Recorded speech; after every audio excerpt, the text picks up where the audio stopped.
ನಾನು ಹಳ್ಳಿ ಸ್ಕೂಲ್ನಲ್ಲಿ ಓದ್ದವನು.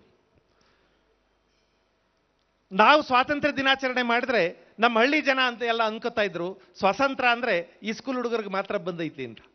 ಅವ್ರಿಗೆ ಸ್ವಾತಂತ್ರ್ಯ ಬಂದಿದೆ ಅಂತ ಅವ್ರಿಗೆ ಗೊತ್ತೇ ಇರಲಿಲ್ಲ. ನಾವು ಅಂಥ ಶಾಲೆಗಳಲ್ಲಿ ಓದ್ದವರು. ನಮಗೆ ಮೇಷ್ಟ್ರೊಬ್ರಿದ್ರು, ಬಂದ ತಕ್ಷಣ ಒಂದ್ಸಲ ಕ್ಲಾಸ್ ನೋಡೋರು, ಎಷ್ಟು ಜನ ಇದ್ದೀರೋ ಅನ್ನೋರು. ನಾವೆಲ್ಲ 36 ಆಳಿದ್ದೀವಿ ಸರ್ ಅಂತಿದ್ದ ನಾವು. ಏನೋ ನಾಟಿಗೋ ಕಳೆಗೋ ಗಾರೆ ಕೆಲಸಕ್ಕೂ ಹೋಗಿರೋರಂಗೆ ಆಳು ನಾವು. ಮೇಷ್ಟ್ರು 36 ಆಳಿದ್ದೀರಾ? ನೋಡೋರು ಒಂದ್ಸಲ, ನನ್ನ ಮಕ್ಕಳ ನೀವು ಒಂದು ಉದ್ಧಾರ ಆಗಲ್ಲ. ನಾವು ಹಂಗೆ ಅನ್ಕೊಂಡಿದ್ದು, ಮೇಷ್ಟ್ರು ಹೇಳ್ತಾರಲ್ಲ ನಾವು ಉದ್ಧಾರ ಆಗಲ್ಲ ಅಂತ. ಅದು ಹೆಂಗೋ ಗೊತ್ತಿಲ್ಲ, ನಮ್ಮಲ್ಲಿ ಕೆಲವರು ಉದ್ಧಾರ ಆಗ್ಬಿಟ್ಟಿದೀವಿ ಅಂತ ಅನ್ಕೊಂಡಿದೀವಿ. ನಮ್ಮ ಸ್ಕೂಲ್ಗಳು ಹೆಂಗೆ ನಡೀತಿದ್ದು ಅಂತ ನಿಮ್ಗೆ ಹೇಳಬೇಕು. ಮೇಷ್ಟ್ರು ಒಂದು ದಿವಸ ಪಾಠ ಮಾಡ್ತಾ ಇದ್ರು, ಬಸವಣ್ಣವ್ರ ವಚನ ಪಾಠ ಮಾಡ್ತಿದ್ರು. ಕಳಬೇಡ ಕೊಲಬೇಡ ಹುಸಿಯ ನುಡಿಯಲು ಬೇಡ, ಮುನಿಯ ಬೇಡ ಅನ್ಯರಿಗೆ ಅಸಹ್ಯ ಪಡಬೇಡ, ತನ್ನ ಬಣ್ಣಿಸಬೇಡ ಇದಿರು ಹಳಿಯಲು ಬೇಡ, ಇದೇ ಅಂತರಂಗ ಶುದ್ಧಿ ಇದೇ ಬಹಿರಂಗ ಶುದ್ಧಿ. ಅದು ಹೇಳಬೇಕು ಮೇಷ್ಟ್ರು ನಮಗೆ. ಕಳ್ಳನ ಮಕ್ಕಳ ಕೂತ್ಕೊಳ್ರಿ, ಬಸವಣ್ಣನ ಪದ್ಯ ಪಾಠ ಮಾಡ್ತೀನಿ, ಎಲ್ಲ ಕೂತ್ಕೊಂಡು ಕೇಳಕ್ಕೆ ಅಂತ. ಬಸವಣ್ಣವ್ರು ಏನು ಹೇಳದಾರೆ? ಕಳಬೇಡ. ಕಳಬೇಡ ಅಂದ್ರೆ ಕಳ್ತನ ಮಾಡಬಾರ್ದು ನನ್ನ ಮಕ್ಕಳ ನೀವು, ಕಳಬೇಡ. ಕೊಲಬೇಡ ಅಂದಿದ್ದಾರೆ ಬಸವಣ್ಣವರು. ಏನು ಹೇಳಿದ್ದಾರೆ ಬಸವಣ್ಣವರು? ಕೊಲಬೇಡ ಅಂತ ಹೇಳಿ. ಯಾವನಲ್ಲಿ ಆ ಕಡೆ ನೋಡ್ತಾ ಇರೋದು? ಸಾಯಿಸ್ಬಿಡ್ತೀನಿ ನನ್ನ ಮಗನೇ, ಸರಿಗೆ ನನ್ನ ಕಡೆ ನೋಡು. ಬಸವಣ್ಣವ್ರು ಏನು ಹೇಳಿದ್ದಾರೆ? ಕೊಲಬೇಡ ಅಂತ ಹೇಳಿದ್ದಾರೆ. ಅರ್ಥ ಆಯ್ತೇನ್ರ? ನಾಳೆ ಏನಾದರೂ ನನ್ನ ಮಕ್ಕಳ ನೀವು ಪದ್ಯ ಗಟ್ಟಿ ಮಾಡ್ಕೊಂಡು ಬರಲಿಲ್ಲ ಅಂದ್ರೆ ಒಬ್ಬೊಬ್ಬನ್ನು ಕೊಂದುಬಿಡ್ತೀನಿ ನನ್ನ ಮಕ್ಕಳ. ಬಸವಣ್ಣವ್ರು ಏನು ಹೇಳಿದ್ದಾರೆ? ಕೊಲ್ಲಬೇಡ ಅಂತ ಹೇಳಿದ್ದಾರೆ. ಹುಸಿಯ ನುಡಿಯಲು ಬೇಡ, ಸುಳ್ಳು ಹೇಳಬಾರ್ದು ಅಂತ ಹೇಳಿದ್ದಾರೆ ಬಸವಣ್ಣವರು. ಸುಳ್ಳು ಹೇಳಬಾರ್ದು ಮನುಷ್ಯ. ಸುಳ್ಳು ಯಾಕೆ ಹೇಳ್ಬೇಕಪ್ಪ ಮನುಷ್ಯ? ಈಗ ನಾನು ಯಾರಿಗಾರು ಸುಳ್ಳು ಹೇಳ್ತೀನ? ನಾನು 3ನೇ ಕ್ಲಾಸಲ್ಲಿ ಇದ್ದಾಗಲೇ 300 ವಚನ ಹೇಳ್ತಾ ಇದ್ದೆ. ಯಾರಿಗಾರು ಹೇಳಿದ್ದೀನ ನಾನು? ಹೇಳೋದಿಲ್ಲ. ಸುಳ್ಳು ಹೇಳಬಾರ್ದು. ಹುಸಿಯ ನುಡಿಯಲು ಬೇಡ, ಮುನಿಯ ಬೇಡ ಅಂದಿದ್ದಾರೆ ಬಸವಣ್ಣವರು. ಮುನಿಯ ಬೇಡ ಅಂದ್ರೆ ಕೋಪ ಮಾಡ್ಕೋಬಾರ್ದು ಅಂತ. ಅರ್ಥ ಆಯ್ತಿರಲ್ಲ? ಗೂಬೆ ಎಲ್ಲಿ ನೋಡ್ತಾ ಇದೀಯ ನೀನು? ಮುನಿಯ ಬೇಡ. ಹೇಳ ಮೇಲೆ, ಹೇಳ ಮೇಲೆ, ಹೇಳು ಒಂದ್ಸಲ. ಮುನಿಯ ಬೇಡ, ಮುನಿಯ ಬೇಡ, ಸಾಯಿಸ್ಬಿಡ್ತೀನಿ ನಿನ್ನ. ಮುನಿಯ ಬೇಡ, ಅನ್ಯರಿಗೆ ಅಸಹ್ಯ ಪಡಬೇಡ, ಬೇರೆಯವ್ರಿಗೆ ಅಸಹ್ಯ ಪಡಬಾರ್ದು ಅಂದ್ಯಾರ ಬಸವಣ್ಣವರು. ಅಯ್ಯ ನನ್ನ ಮಕ್ಕಳ ನಿಮ್ಮ ಮೂತಿ ನೀವು, ಅಯ್ಯೋ ಸ್ನಾನ ಮಾಡಿ ಎಷ್ಟು ದಿವಸ ಆಯ್ತಾ ನನ್ನ ಮಕ್ಕಳ ನೀವೆಲ್ಲ? ಅನ್ಯರಿಗೆ ಅಸಹ್ಯ ಪಡಬೇಡ. ಬಸವಣ್ಣವ್ರು ಏನು ಹೇಳಿದ್ದಾರೆ ಸರಿಯಾಗಿ ಅರ್ಥ ಮಾಡ್ಕೋಬೇಕು ನೀವು.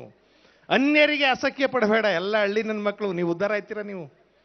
ತನ್ನ ಬಣ್ಣಿಸಬೇಡ, ತನ್ನ ಬಗ್ಗೆ ತಾನೇ ಹೊಗಳ್ಕೋಬಾರ್ದು. ನಾನು ಹೇಳಿದ್ನಲ್ಲ 300 ವಚನ ಗಟ್ಟು ಮಾಡಿದ್ದೆ ನಾನು 3ನೇ ಕ್ಲಾಸಲ್ಲಿ ಇದ್ದಾಗ, ಯಾರಿಗೂ ಹೇಳಿಲ್ಲ ನೀನು. ತನ್ನ ಬಣ್ಣಿಸಲು ಬೇಡ, ಇದಿರೋ ಹಳಿಯಲು ಬೇಡ, ಇದಿರ ಹಳಿಯಲು ಬೇಡ.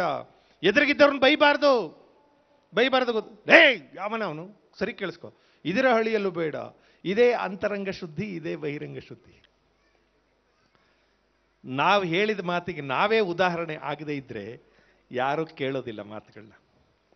ಅವ್ರ ಮೇಷ್ಟ್ರು ಹೇಳ್ತಾ ಇದ್ರು, ನಮಗೆ ಪದ್ಯ ಅಷ್ಟೇ ಕೇಳಿಸ್ತಾ ಇತ್ತು, ಅವ್ರ ವರ್ತನೆಗಳು ಮಾತ್ರ ವಿರುದ್ಧವಾಗಿದ್ದು.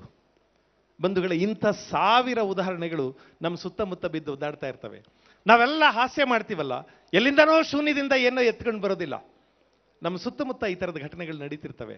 ಅವನು ಹೇಳ್ತೀವಿ ಜನಗಳು ನೀವೇ ಹಿಂಗೆ ಆಡ್ತೀರಿ ಅಂದರೆ ಅವ್ರು ನಗ್ತಾರೆ ಅಷ್ಟೇ. ನಮ್ಮ ಜನ ಹೇಗೆ ಬದುಕೊಂಡು ಬಂದರು ಅಂತ ಗೊತ್ತಾಗುತ್ತೆ. ಆ ಅಧ್ಯಯನದ ದೃಷ್ಟಿಯಿಂದ ಬೈಗಳು ಬಹಳ ಅದ್ಭುತವಾದವು. ನಮ್ಮ ಜನ ಮೈಸೂರು ಮಂಡ್ಯದಲ್ಲಿ ಧಾರಾಳವಾಗಿ ಬೈತಾರೆ ಅಂತ ಹೇಳಿದೆ ನಾನು. ಆದರೆ ಬೈಗಳ ಕೇಳಬೇಕು ಅಂದರೆ ನೀವು ಉತ್ತರ ಕರ್ನಾಟಕಕ್ಕೆ ಹೋಗ್ಬೇಕು. ಪುಣ್ಯಾತ್ಮರು ಇಲ್ಲಿ ಯಾರು ಇದ್ದರೆ ಅವ್ರಿಗೆ ನಮಸ್ಕಾರ ಇಲ್ಲೇ ಹೇಳ್ಬಿಡ್ತೀನಿ. ನಾನು ಉತ್ತರ ಕರ್ನಾಟಕಕ್ಕೆಲ್ಲ ಹೋಗ್ಬೇಕಾಗಿತ್ತು, ಟ್ರೈನ್ ಹತ್ತಿದೆ. ನನಗೆ ಹತ್ತದ ಮೇಲೆ ಅನುಮಾನ ಬಂದ್ಬಿಡ್ತು, ಇದು ಧಾರವಾಡದೇ ಟ್ರೈನ್ ಹೌದಾ ಅಲ್ವಾ ಅಂತ. ಅಲ್ಲಿ ಯಾರೋ ಒಬ್ರು ಕೂತಿದ್ರು, ಕೇಳಿದೆ, ಸ್ವಾಮಿ ಇದು ಧಾರವಾಡದ್ದೇ ಅಲ್ವಾ ಟ್ರೈನು? ಅವ್ನು ಹೇಳ್ದ, ಹೋಗೋ ಸುಳಿ ಮಗನ, ಹತ್ತದ ಮ್ಯಾಗ ಕೇಳ್ತಾನೆ ಇದು ಧಾರವಾಡದ. ನಾನು ಅನ್ಕೊಂಡೆ ಇದು ಧಾರವಾಡದ್ದೇ ಟ್ರೈನು, ಗೊತ್ತಾಯ್ತು ಬಿಡಿ. ಅವ್ರ ಪಕ್ಕನೇ ಕೂತ್ಕೊಂಡೆ. ಅವ್ರಿಗೆ ಹೇಳಿದೆ, ಬೇಜಾರು ಮಾಡ್ಕೋಬೇಡಿ, ನೀವು ಈ ಧಾರವಾಡದ ಕಡೆ ಮಾತಿಗೂ ಈ ಕೆಟ್ಟದ್ದು ಬೈಗಳ ಇವೆಲ್ಲ ಮಾತಾಡ್ತೀರಂತಲ್ಲ, ನಿಜಾನ ಅಂದೆ ನಾನು. ಅದಕ್ಕೆ ಅವನಂದ, ಯಾವ ಸುಳಿ ಮಗ ನಿಂಗೆ ಹಂಗೆ ಹೇಳ್ದವ? ನನಗೆ ಹೆದರಿಕೆ ಆಗೋಯ್ತು, ಇನ್ನು ನನಗೂ ಏನಾರು ಅಂತಾನೆ. ನಾ ಹೇಳ್ದೆ, ಇಲ್ಲಪ್ಪ ಅದು ಯಾರ್ಯಾರೋ ಮಾತಾಡಿದ್ರಲ್ಲ, ನಾನು ಸುಮ್ಮನೆ ಕೇಳಿಸ್ಕೊಂಡೆ ಅಷ್ಟೇ ಅಂತ. ಹೇಳ ಸುಳಿ ಮಗನಿಗೆ ಬುದ್ಧಿ ಇಲ್ಲ ಅಂದ್ರೆ ಕೇಳೋ ಸುಳಿ ಮಗನಿಗೆ ಬುದ್ಧಿ ಬೇಡಲ್ರಿ ಇಂದ ಅವನು. ಆಮೇಲೆ ಮಾತಾಡಲಿಲ್ಲ ನಾನು ಅವನ ಹತ್ರ. ಇವಕ್ಕೆಲ್ಲ ಅರ್ಥ ಇರ್ತವೆ ಅಂತ ಭಾವಿಸಬಾರ್ದು.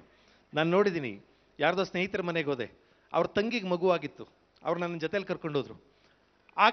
ಆಕೆ ಆ ಮಗುನ ಎತ್ಕೊಂಡು ಬಂದು ಸೋದರ ಮಾವನಿಗೆ ಕೊಡ್ತಾಳೆ.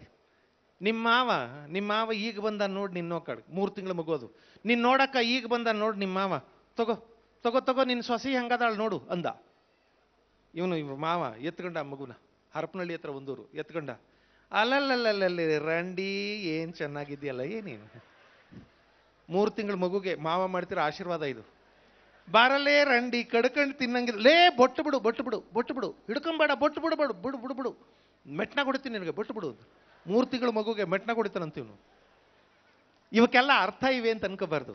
ಮಗುನ ಮುದ್ದಾಡೋದೇ ಹಾಗೆ ಅದು. ನಾನು ಅದಕ್ಕೆ ಹೇಳ್ತಾ ಇದ್ದೆ, ಮಾತಿಗೆ ಒಂದು ಭಾವ ಇರುತ್ತೆ, ಒಂದು ಅಭಿಪ್ರಾಯ ಇರುತ್ತೆ, ಅರ್ಥ ಏನೂ ಇರೋದಿಲ್ಲ. ಅರ್ಥ ಬರೋದು ನಮ್ಮ ನಡವಳಿಕೆಯಿಂದ. ಆ ಸೋದರ ಮಾವನಲ್ಲಿ ಪ್ರೀತಿ ಇದೆ. ಪ್ರೀತಿ ಇರೋದ್ರಿಂದ ಎಲ್ಲ ಬೈಗುಳುಗಳು ಕೂಡ ಪ್ರೀತಿಯ ಮಾತುಗಳಾಗಿ ಬದಲಾಗ್ತವೆ. ಅದರಿಂದ ಮಾತಿಗೆ ಅರ್ಥ ಬರೋದು ಅದರ ಹಿಂದಿನ ಭಾವನೆಯಿಂದ. ತುಂಬಾ ಒಳ್ಳೆ ಮಾತುಗಳನ್ನೇ ಆಡಿದ್ರು ಮನಸ್ಸಿನೊಳಗೆ ವಿಷ ಇದ್ರೆ, ಬಸವಣ್ಣವರು ಹೇಳ್ತಾರೆ, ಮನಸ್ಸಿನಲ್ಲಿ ವಿಷ ಇರೋದು ತುದಿನಾಲೆಗೆ ಬೆಲ್ಲಂಭೋ. ತುದಿನಾಲೆಗೆ ಅಷ್ಟೇ ಬೆಲ್ಲ, ಮನಸ್ಸಿನಲ್ಲಿ ವಿಷ ಇದೆ. ಮನಸ್ಸಿನಲ್ಲಿ ವಿಷ ಇದ್ದು ನಾಲಿಗೆಯಲ್ಲಿ ಬೆಲ್ಲ ಹಾಕೊಂಡಿದ್ರೆ ಅದರಿಂದ ಮಾಡೋ ಮಾತುಗಳು ಒಳ್ಳೆಯ ಮಾತುಗಳಾಗೋದಿಲ್ಲ. ಮನಸ್ಸು ಭಾವಪೂರ್ಣವಾಗಿದ್ರೆ ಆವಾಗ ಮಾತ್ರ, ಭಾವಸಂಪನ್ನತೆ ಇದ್ರೆ ಆವಾಗ ಮಾತ್ರ ಒಂದು ಭಾಷೆ ಸಂಸ್ಕೃತಿ